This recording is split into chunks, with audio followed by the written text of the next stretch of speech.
Well, one thing I didn't expect to happen on my Camino was meeting someone who was friends with Jack Nicholson, but it happened.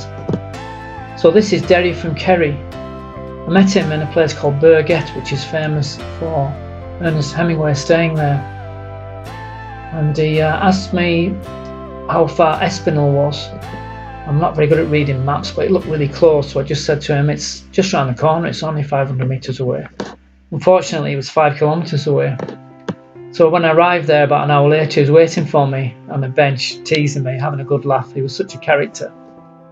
So Derry from Carrie is obviously from Ireland. He emigrated to the States about 30 years ago, where he became a very successful actor, and he's appeared in lots of Broadway shows and some blockbuster movies, including The Departed with Jack Nicholson and Leonardo DiCaprio. He was on first name terms with them. And he also appeared on Gangs of New York.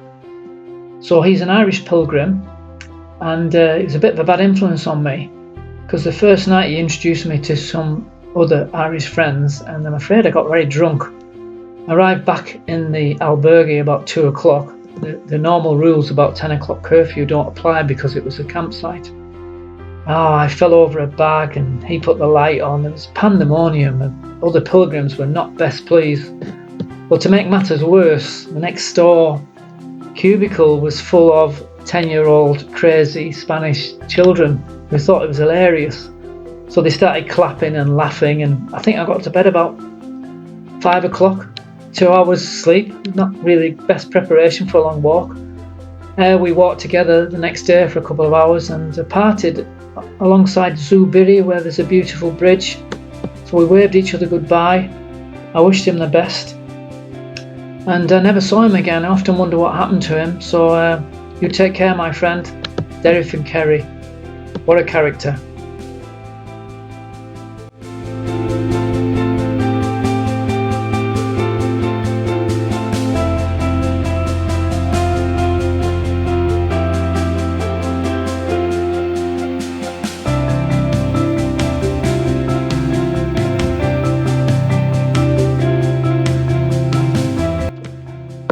So I'd made friends with a young man from Germany called Paul, who spoke impeccable English like most of them do.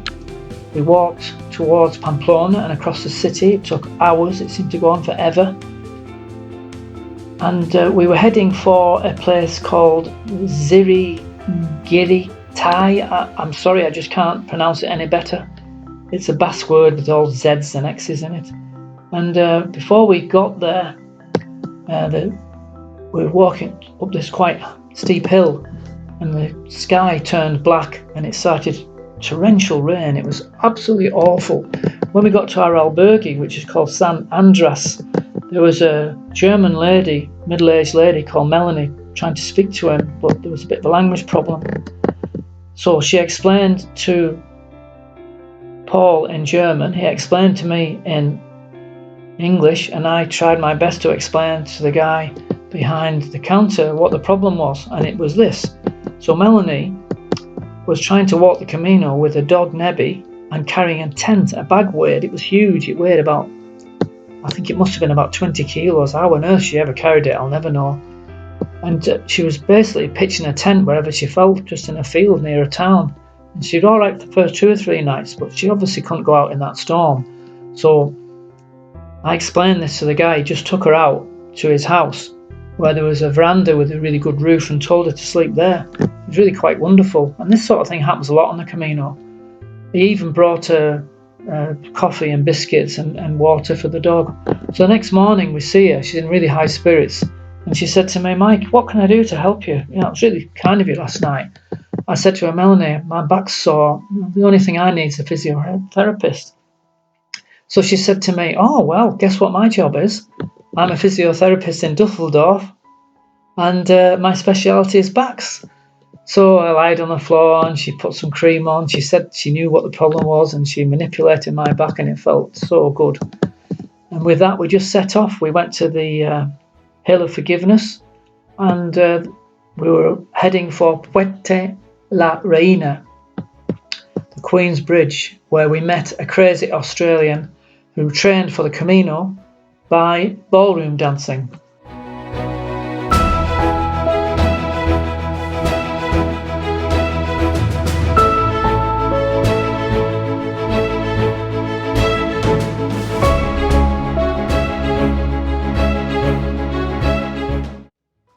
So the next morning, Paul, Melanie, her dog Nebby, and myself headed off for the Hill of Forgiveness, which wasn't very far away. It was quite a steep climb, beautiful views. And we arrived in a beautiful town called Puente la Reina, the Queen's Bridge. A beautiful medieval town with narrow streets. You could be on a set of Game of Thrones. I half expected the Dragon Queen to fly across. So we were sitting down on this square on the outskirts, and this guy starts walking towards us. He was like crippled, and we almost phoned an ambulance. We asked him to sit down. "Oh, I'm struggling with blisters," he said. So Melanie's obviously in the medical profession, so she offered to help him. So he took his boots off, and the problem was obvious right away. His boots were 2 sizes too small for him.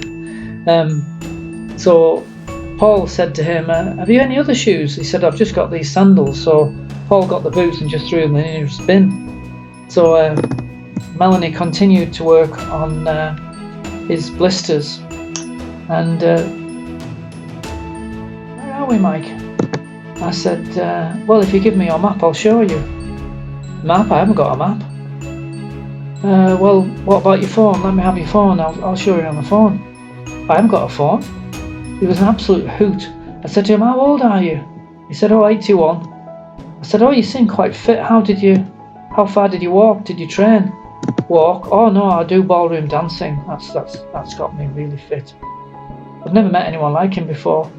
So he was feeling a lot better. He put his socks on and his sandals, thanked us, bought us a cup of coffee, and we found out later, after I returned home, that John arrived in Santiago in 26 days. He's 81 years old. It must be a record.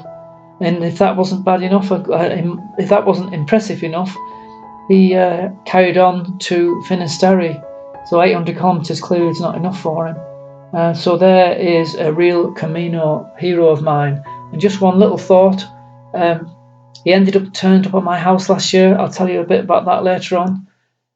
Completely unannounced, just knocked on the door about 7:30 in the morning, and we spent about an hour together. And that's the sort of magic of the Camino.